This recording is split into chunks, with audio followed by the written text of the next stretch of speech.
Tuli, Sipaijola. Road from Bisramganj Bazar to Chikonchera via Bar Kubari.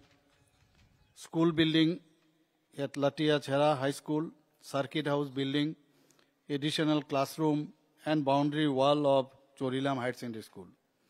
একটু আগে আমরা এগুলো একের পর এক আমরা করলাম এবং এই অনুষ্ঠানের আয়োজক সিপাহীজলার ডিএম এন্ড কালেক্টর এবং এই অনুষ্ঠানে আমাদের মাঝে উপস্থিত আছেন যিনি একটু আগে ওনার মূল্যবান বক্তব্য আমাদের সামনে রাখলেন আমাদের ত্রিপুরা সরকারের মাননীয় ট্যুরিজম মিনিস্টার ট্রান্সপোর্ট এবং ফুড মিনিস্টার শ্রী সুশান্ত চৌধুরী মহোদয় উপস্থিত এই জেলার মাননীয় সভাধিপতি শ্রীমতী সুপ্রিয়া দাস দত্ত মহোদয়া উপস্থিত শ্রীমতী অন্তরা সরকার দেব উপস্থিত সুশান্ত দেব মহোদয় শ্রী তফাজ্জল হোসেন মহোদয় শ্রী কিশোর বর্মন শ্রী সুবোধ দেব বর্মন শ্রী বিশ্বজিৎ কলই সমস্ত যারা বিধায়কের নাম আমি বললাম এখানে উপস্থিত আছেন আমাদের শ্রী কিরণ গিত্তেজি secretary health and family welfare ডিপার্টমেন্টের এবং doctor Siddharth Shiv Jaiswal DM collector এবং শ্রী ভোগাতি জে ডিএসপি সিপাহীজলা তাছাড়া উপস্থিত আছেন ট্রান্সপোর্টের যিনি সেক্রেটারি মহোদয় আছেন শ্রী সিকে জমাতিয়া এবং হেলথ পিডব্লিউডি ট্রান্সপোর্ট এডুকেশন এবং অন্যান্য লাইন ডিপার্টমেন্টের যারা অফিসাররা এখানে উপস্থিত আছেন অন্যান্য কর্মচারীরা এবং বিশিষ্ট ব্যক্তিবর্গ এখানে উপস্থিত আছেন বিশিষ্ট যারা জনপ্রতিনিধিগণ এখানে উপস্থিত আছেন এলাকাবাসী এবং সাংবাদিক বন্ধুরা সবাইকে এখানে আপনারা উপস্থিত হওয়ার জন্য হার্দিক অভিনন্দন ও শুভেচ্ছা আমি জানাচ্ছি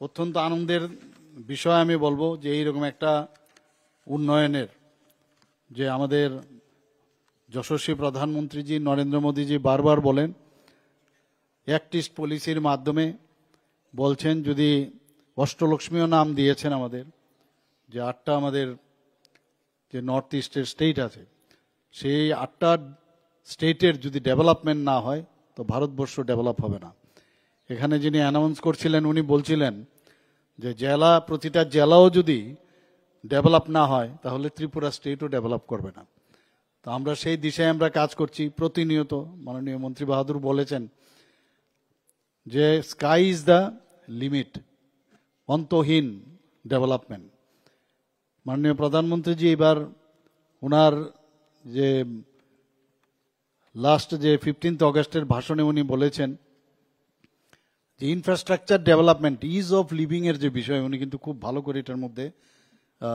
জোর দিয়েছিলেন ইজ অফ লিভিং মানে একটা ব্যক্তির বা একটা কমিউনিটির যা যা দরকার এটা শহরেই হোক গ্রামেই হোক সেই জায়গার তার সমস্ত যে ফেসিলিটিসগুলো আছে সেগুলো আমাদের ডেভেলপমেন্ট করতে হবে আমি আজকে এখানে পিএম ডিভাইন যেটা prime minister development initiative for north east এই যে প্রকল্প এখানে শুরু হলো আমরা বিধানসভার মধ্যে প্রায়শই বিষয়ে অনেকে অনেক প্রশ্ন করেন বিধায়করা কথা বলেন আমাদের মন্ত্রী বাহাদুরও তার উত্তর দেন যে ড্রাগ আমাদের জন্য ড্রাগ এডিকশনের যে একটা বিষয় সেটা নিয়ে আমরা বারবার 2018 আগে আমরা বলেছি যে নেশাযুক্ত ছিল আমরা আসার পরে আমরা বললাম নেশামুক্ত তবেই কিন্তু আমরা বিভিন্নভাবে কিভাবে তার থেকে আমরা বেরিয়ে আসতে পারি যারা আচ্ছন্ন আছেন ড্রাগ নিয়ে তাদেরকে আমরা কিভাবে এই যে ইজ অফ লিভিং আমরা দিতে পারি ভালোভাবে থাকার তার বিষয়ে আমরা নানাভাবে আমরা প্রকল্প আমরা ব্যবস্থা আমরা নিয়েছি যোজনা নিয়েছি আমরা জানি যে এটা একটা সামাজিক ব্যাধি এর থেকে বেরিয়ে আসা অনেক সময় আমাদের ব্যক্তিগত জীবনে আপনি দেখবেন এটা পাড়াতেই হোক বা অফিসেই হোক আমি জানি না অফিসের কথা আমার জানা নেই স্কুলেই হোক সেখানে ইয়াং জেনারেশন দেখবেন একজন ব্যক্তি যে নাকি অলরেডি এডিক্টেড সে খুঁজতে থাকে আর কাকে ধরা যায় একা এই এডিকশনটা অনেক সময় এই যে সেন্টার অফ মানে যে ফিলিংস ইফোরিয়ার যে ফিলিংস সেটা কিন্তু একা অনেক সময় আনন্দ পায় না তো আরেকজনকে খুঁজে তো এইভাবে চলতে থাকে বহু লোককে এইভাবে সেটা ছড়িয়ে যায়। আমি এবার বিধানসভার মধ্যে একজন গল্পও বলেছিলাম যে কিভাবে অনেক সময় এই ড্রাগের উপর অনেকে আসক্তি হয়। বিলুনিয়াতে সেখানে একটা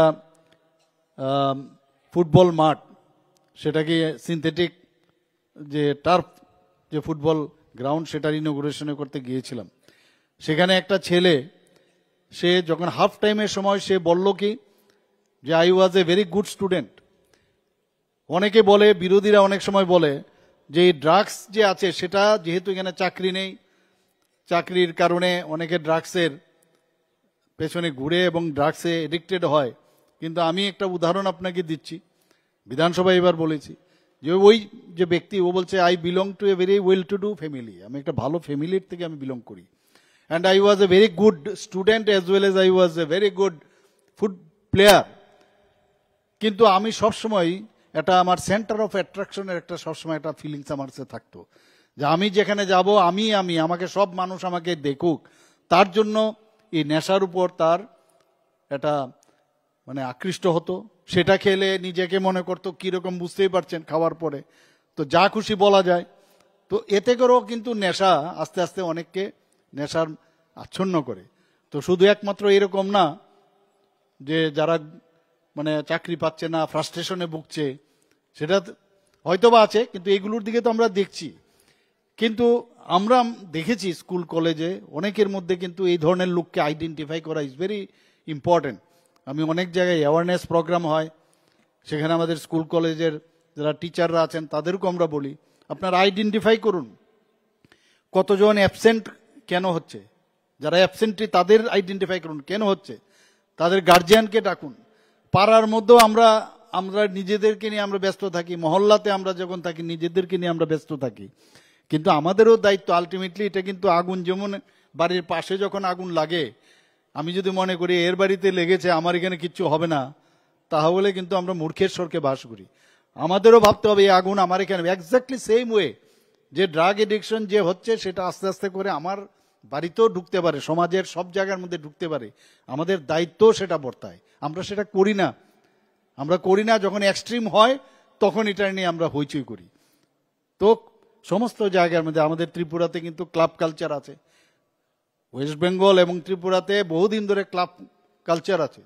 তো ক্লাবের যখন আমরা মিটিং টিটিং হয়, এইবারও একটা প্রোগ্রাম আমরা করেছি, কয়েকটা প্রোগ্রাম হয়েছে মায়ের গমন নিয়ে, তাদেরকে প্রাইজ দেওয়া হয়েছিল দুর্গাপূজা উপলক্ষে। সেখানেও আমি ওনাদের কাছে বলেছি যে আপনারা কিন্তু দায়িত্ব অনেক বেশি, দেখুন কোন জায়গার মধ্যে কোন ছেলে কোন জায়গায় কোন বাড়িতে বিক্রি হয়, সেটা পুলিশ দিয়ে কিচ্ছু হবে না, কত করা যাবে। কিন্তু আপনারা যদি আরো বেশি সজাগ হন তাহলে এই সরকারের যে আমাদের এজেন্সিগুলো আছে তারাও কিন্তু আপনাদের হেল্প করবে। এটা একটা কিন্তু বিরাট মানে আমি বলবো একটা যুদ্ধ ঘোষণার মতো করা উচিত। কারণ একটু আগে আমাদের ডিএম সাহেব এবং অন্যান্য বক্তারা বলার চেষ্টা করেছেন যে শুধু ড্রাগ খেলেই হবে না। আমাদের সেক্রেটারি মহোদয় বলেছেন সেই ড্রাগের সাথে সাথে এখন ইনজেক্টেবল একই আপনার সিরিঞ্জ দিয়ে অনেকে নিচ্ছে, তাতে করে হিপ্যাটাইটিস, এইডস, HIV এগুলো হচ্ছে।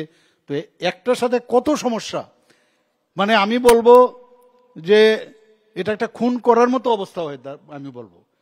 মানে আস্তে আস্তে আস্তে করে একটা লোককে এবং ওই ফ্যামিলিকে একদম শেষ করে দিচ্ছে সেখানে। কাজে আমাদের দায়িত্ব কিন্তু অনেক বেশি। এবং ঠিক আছে, আমরা রিহ্যাবিলিটেশন সেন্টার এখানে করছি, এখানে মাননীয় প্রধানমন্ত্রীজির কারণে আমরা এখানে প্রায় 121,90,00,000 টাকা আমরা এই ডোনার মিনিস্ট্রি PM ডিভাইন যে প্রকল্প সেখান থেকে আমরা পেয়েছি। আর বাকি যে টাকা সেটা প্রায় টোটাল আমরা এখান থেকে সেন্ট্রাল গভর্নমেন্ট আমাদের দিচ্ছে আউট অফ 121.90 লাখের মধ্যে 86 crore 12 লাখ ওনারা দিচ্ছেন, আর বাকি টাকা কিন্তু আমরা স্টেট গভর্নমেন্ট আমরা দিচ্ছি। তো যৌথভাবে সেটা সেই নিয়ম অনুসারে আমরা এটা করছি। আমার এত ভালো লাগলো যখন এখানে ডিএম সাহেব আমাকে দেখাচ্ছিলেন যে এবং ইঞ্জিনিয়ার সাহেব বুঝাচ্ছিলেন আমাকে যে ডি অ্যাডিকশন সেন্টারও এইরকম হতে পারে। আমাদের কাছে একটা ডি অ্যাডিকশন সেন্টার আছে, কোনো রকমে প্রায়ই যায় সেই নরসিংগড়ে ছোট আকারের। কিন্তু এটা যখন হবে, এটা শুধু সিপাহীজলার জন্য না, এটা রেফারেল সেন্টার হবে ডি অ্যাডিকশনের জন্য। সুইমিং পুল থাকবে, ওনাদেরকে অ্যাওয়ারনেস থাকবে, যোগা থাকবে, তাদেরকে ভালোভাবে মানে কিভাবে ডিএডিক্ট করা যায় তারও ব্যবস্থা থাকবে, ডাক্তারবাবুরা থাকবে। একটা G+4 বিল্ডিং হচ্ছে, ভাবা যায় যে সিপাহীজলার মতো জায়গার মধ্যে এসে আগে আগরতলা বেস ছিল, আমরা এটাকে সিলেক্ট করেছি। আমরা বিধানসভার মধ্যে এখানে বলা হয়েছে যে আমরা সমস্ত ডিস্ট্রিক্টের মধ্যে একটা একটা করে আমরা এই ধরনের রিহ্যাবিলিটেশন সেন্টার আমরা করব। বলার করা, এখানে আমি কন্ট্রাক্টর সাহেব আছেন এখানে, আমি ওনাকে বলবো, দেখেছিলাম, আমি জানি না এখন আছেন কিনা, সময়ে যেন কাজটা শেষ হয়। কারণ আমাদের কাছে মানে টাইম ইজ রানিং আউট, আমাদের কাজটা কাজের মধ্যে হতে হবে। আমি এর অনেকগুলো আমাদের প্রজেক্ট আছে, আমার মাননীয় মন্ত্রী বাহাদুর বলছিলেন যে ওখানের আমাদের যে ত্রিপুরা সুন্দরী মায়ের যে ওখানে যে মন্দিরের যে এখন নতুনভাবে আমরা তৈরি করছি, এখনো শেষ হচ্ছে না। আমি বলবো যে অ্যাজ আর্লি অ্যাজ পসিবল, এটা ডিলে করবেন না, বলুন যে করবই, একটু পরিশ্রম বাড়ান, বেশি কাজ না নিয়ে বরং যেটা করবেন করুন সেটাকে, তাহলে আমরাও সময়ের মধ্যে আমরা সেটা দেখতে চাই, আমাদেরও ভালো লাগবে, নেক্সট টাইম আমরাও ইন্সপায়ার্ড হব সেটাকে করানোর জন্য। এখানে শুধু এই রিহ্যাবিলিটেশন সেন্টারে ফলো আপের বিষয় আছে, থাকার ব্যবস্থা আছে, এখানে খেলাধুলার ব্যবস্থা রেখেছে আমি যা দেখলাম, সব মিলে এখানে মানে আধুনিকতম যেটা একটাকে বলে এই ধরনের একটা সেন্টার এখানে হচ্ছে। আমরা তো বলেছি জিরো টলারেন্স, আমাদের যশস্বী হোম মিনিস্টার সাহেব বলেছেন নর্থ ইস্টার যখন আমাদের মিটিং হয়েছে যে জিরো টলারেন্স, যারা এই ড্রাগের সাথে যুক্ত। আর সিপাহীজলা কিন্তু সবসময় এখন টার্গেটে আছে, কিন্তু এখানে সবচেয়ে বেশি এই জায়গার মধ্যে ড্রাগের বিষয় আদান প্রদান ইত্যাদি সবাই জানে। আমি ডিএম সাহেব যখন এখানে পোস্টিং পাই আমি বলছি আপনার কিন্তু বিশাল দায়িত্ব, এটাকে আপনার ঠিক করতে হবে। ঠিক আছে, ভালো 100% এখানে প্রাইম মিনিস্টার আবাস যোজনা আপনি সাকসেসফুল হয়েছেন, তো চাইল্ড ম্যারেজ থেকেও আপনি চেষ্টা করছেন, সব এগুলো তো আছে। পাশাপাশি আমি সব করলাম, সব ধরনের উন্নয়ন হলো, কিন্তু এই ধরনের যারা অ্যাটাকিং যে এজেন্টসগুলো আছে, অ্যাটাকিং যে ফ্যাক্টর, সেটা যদি আমাদের ওইদিকে যদি আমরা নজর না দেই তাহলে বড় বড় বিল্ডিং বানিয়েও লাভ হবে না, শান্তিও হবে না। কারণ এটা তো গেল একটা দিক, law and order, for example আমি বলছি, ল অ্যান্ড অর্ডার যদি আমাদের ত্রিপুরাতে ঠিক না হয় তো কেউ বাইরের থেকে আসবে না এখানে। আমি বহু জায়গার মধ্যে আমার কথা হয় যে আমাদের ফুটফল যে এবার আমাদের ট্যুরিজম মিনিস্টার এখানে আছেন, উনি আপ্রাণ চেষ্টা করছেন ট্যুরিজমকে এখানে বাড়ানোর জন্য, কিন্তু যখনই মানে দিল্লিতে আমি কথা বলছি যে আমাদের এখানে ইন্ডিয়াতে ইভেন বাইরের থেকে যখনই আমরা মাঝে মাঝে অনেক সময় খবর পাই যে ইন্ডিয়াতে বাইরের থেকে ট্যুরিস্ট এসছে, হয়তো বা বাইরেও হয়, এটা ইন্ডিয়ার বাইরেও হয়, কিন্তু আমরা আমাদের কথাটা বলবো, যখন কোনো বাইরের থেকে ট্যুরিস্ট হয় আসে, তার সাথে কোনো একটা অঘটন যদি হয়, সেই খবরটা কিন্তু সারা পৃথিবীতে যায় যে ওইখানে ইন্ডিয়া সেফ না। সিমিলারলি ত্রিপুরাতেও আমরা চিন্তা করব যে মানুষ যখন বাইরের থেকে আসবে, সেফ জোন, সেফ এরিয়া, তাহলে মানুষ আসবে। এর জন্য ল অ্যান্ড অর্ডার আমরা যেভাবে মেনটেন করেছি এখানে ত্রিপুরাতে এখন সর্বনিম্ন 28টা রাজ্যের মধ্যে নিচের দিক থেকে আমরা 3 নম্বর স্থানে আছি, এবং বিভিন্ন যে প্যারামিটার সেটাও কিন্তু আমি বিধানসভায় বলেছি, সব দিক দিয়ে আমাদের যে অপরাধের সংখ্যা, অপরাধের পার্সেন্টেজ অনেক অনেক কমেছে এখানে। হয়তো বা 1-2টা ঘটনা হয়েছে, সেটা আরেক দিক, কিন্তু এই ঘটনাকে আপনি যদি টিভি স্ক্রিনে দেখেন ভারতবর্ষের বা পৃথিবীর সমস্ত কান্ট্রিতে দেখবেন বড় বড় ডেইলি ঘটনা ঘটছে। আমাদের এখানে ছোট জায়গা হওয়াতে কি একটা ঘটনা বলে এখানে আইনের মানে শাসন নেই ইত্যাদি বলতে থাকে, কিন্তু আপনার ডাটা দেখতে হবে, পার্সেন্টেজ দেখতে হবে। এখানে আজকের যে ট্রাফিকের যে সমস্যা হচ্ছে, এখানে দুর্ঘটনা হচ্ছে, তো আমি আশা করি এই যে আজকে একটা সেন্টার এখানে হলো আমাদের ট্রান্সপোর্ট ডিপার্টমেন্টের, সেটা কিন্তু আমাদের জন্য, এবং এই জায়গাগুলো যে এটাকে ব্ল্যাক স্পট বলা হয়, ব্ল্যাক স্পট জোন, সেইগুলোর মধ্যে আমরা আরও বেশি নজরদারি করতে পারবো এই যে ইনস্টিটিউটটা হচ্ছে। তো আমরা চেষ্টা করছি স্কুলের বিষয়ে, আমি যেখানে যাই আমি বললাম হচ্ছেটা কি, আগে কি হয়েছে আমি বুঝি না, সব জায়গায় গিয়ে দেখি একটা বাউন্ডারি নেই, টিনের সে ছাদ, মানে টিন দেওয়া, সে পুরনো। তা আমাদের পক্ষে তো সুবিধা হতো, 35 বছরে যদি কিছু করে যেত তাহলে আমরা দেখছি যে আমাদেরও আরও 35 বছর লাগবে যদি ঠিকঠাক করতে হয়। তো বহুত আমরা করছি, যেখানে বাউন্ডারি নেই বাউন্ডারি দিচ্ছি, ক্লাসরুম নতুন করে করছি। তো আমরা চেষ্টা করছি যে মানুষের যে এই যে ইজ অফ লিভিং যে ব্যাপারটা বলছি, সেটা আমরা আগামী দিন আমরা নিশ্চয়ই করব। ওদেরকে ভোকেশনাল ট্রেনিংয়েরও এখানে ব্যবস্থা করা হয়েছে, এবং আমি আশা করি যারা ফ্যামিলির, আমি বলবো যে বহু জায়গার মধ্যে আমি যখন ইলেকশনের সময় ডোর টু ডোর গেছি বিভিন্ন জায়গায়, সেখানে বহু জায়গার মধ্যে মা বোনরা বলছে আমাদের ছেলেদেরকে বাঁচান, ভোট আপনি নিন, কোনো অসুবিধা নেই, কিন্তু আপনি কাইন্ডলি আপনার ছেলে মেয়েদের বাঁচান। কিচ্ছু কন্ট্রোল থাকে না, একেবারেই কন্ট্রোল থাকে না। তো ওদের পেইনটা আমরা বুঝি। আমার বাড়িতেও যখন এই ধরনের ঘটনা হবে, সেই পেইনটা আমার থেকে বেশি কেউ বুঝবে না। আমরা চেষ্টা করছি, এখানে সাংবাদিক বন্ধুরা আছে, তাদেরকেও আমরা বলবো যে আরও বেশি এর জন্য আপনারা প্রচার করুন, প্রসার করুন, যাতে করে এই যে আজকে এই যে বেদি, তার থেকে যেন আমরা মুক্ত হতে পারি। ঠিক আছে, চাকরির থাকবে না, চাকরির আমরা ব্যবস্থা করছি, একদিকে দেখুন চাকরির ব্যবস্থা করছি। বারবার আমরা বলছি এই গভর্নমেন্ট আসার পর সরকারি চাকরি 13,000-13,000-এর উপর আমরা দিয়েছি। কাজে চাকরি দেই না এরকম না। আমাদের আউটসোর্সিং যদি আপনি দেখেন, আমাদের ডিআরডব্লিউতে যদি দেখেন, প্রচুর চাকরি বিধানসভার মধ্যে বলা হয়েছে, চাকরি দিয়ে আপনি শেষ করতে পারবেন না। আমাদের এখন যারা কর্মসংস্থানের ব্যবস্থা করছে, এখানে আমার মা বোনেরা অনেকে আছেন, আপনারা দেখুন 4,000 মাত্র এই এসএসজির গ্রুপ ছিল, আর আমাদের এখনই কত আছে, 56,000 আমাদের গ্রুপ হয়ে গেছে। আপনারা ভাবুন, এর মধ্যে প্রায় 4.5 যারা মহিলারা আছেন তার মধ্যে ইনভলভ হয়েছেন। আমরা মহিলা সশক্তিকরণের কথা বলছি। ত্রিপুরাতে কিন্তু আমরা যা দেখাচ্ছি, সারা ভারতবর্ষের মধ্যে মানুষ বলছে না, ত্রিপুরা এমন একটা জায়গায় ওনারা আমাদের একটা মডেল স্টেট হিসেবে আমরা দেখাচ্ছি।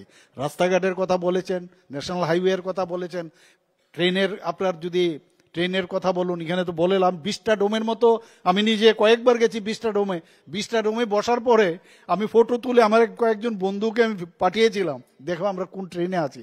বলে আপনি কি বিদেশে আছেন, জিজ্ঞেস করছিল। আমি বললাম আরে না না, আমি এখান থেকে ধর্মনগর যাচ্ছি, এটা ত্রিপুরার মধ্যে আগরতলার থেকে এই ট্রেন যাচ্ছে। কত ভালো লাগে। আর স্বচ্ছতা অভিযান, মাননীয় প্রধানমন্ত্রীজি বলছেন যে স্বচ্ছতা ছাড়া হবে না। এবং আমি এবার ক্লাবের যে একটা মিটিং হয়েছে রবীন্দ্র ভবনে, আমি ওনাদেরকে বলেছি আপনারা তো ভালো লাইটিং করেছেন, ভালো প্যান্ডেল বানিয়েছেন, এর জন্য পুরস্কার পেয়েছেন। আমি ওখানকার মেয়র সাহেবকে বলেছি আপনি আরেকটা খুলুন, যে আপনার এরিয়ার মধ্যে যদি ড্রেন ফেনের ইত্যাদি জায়গায় পরিষ্কার পরিচ্ছন্ন থাকে, তার জন্য প্রাইজ আমরা দেব প্রতি বছর, তার একটা ব্যবস্থা করুন, আমিও আপনাদেরকে সাহায্য করব। কারণ আমরা কিন্তু চলে যাই ড্রেনের ভিতর গিয়ে দেখবেন ওই সমস্ত মাদক দ্রব্যের সে বোতল পড়ে থাকে, অনেক সময় আবর্জনা পড়ে থাকে, ঘর থেকে বেরিয়েই ফেলে দেয় ড্রেনের ভিতরে। তো এর জন্য একটা মানে নিজের যে বিষয়, সেটা কিন্তু আমার মনে হয় যে সবার বলা উচিত। সমস্ত রাস্তাঘাট যদি পরিষ্কার, আমরা তুলনা করি অন্যান্য দেশের সাথে, ছোট ছোট কান্ট্রিতে আমরা যাই, কি সুন্দর লাগে। আরে পরিষ্কার করতে কি পয়সা লাগে, এটা তো আমি ইচ্ছে করলে আমি পারি। নিজের জ্ঞান বৃদ্ধি করার জন্য কি সমস্যা, আমার যদি নিজের জ্ঞান বৃদ্ধি আমি ইচ্ছে করলে আমি বাড়াতে পারি। পড়াশোনা এটার জন্য তো কেউ বলতেও হয় না। কাজে নিজের ভিতরেই সব আছে, নিজেরাই যদি আরো বেশি সচেতন হই, নিশ্চয়ই আমরা আগামী দিন এক ত্রিপুরা একটা মডেল স্টেট বানানোর যে চিন্তা, সেটা নিশ্চয়ই হবে। আমি আজকের এই অনুষ্ঠানে আপনারা বসে আছেন অনেকক্ষণ ধরে, এবং এই ধরনের একটা মানে এই যে প্রকল্পগুলো এখানে আজকে ফাউন্ডেশন লে হলো এবং এখানে যে ভূমি পূজন হলো, আপনারা উপস্থিত থাকার জন্য হার্দিক অভিনন্দন, শুভেচ্ছা জানিয়ে আমি আমার বক্তব্য শেষ করছি। নমস্কার, জয় হিন্দ। আবারও আহ্বান রাখলেন আমাদের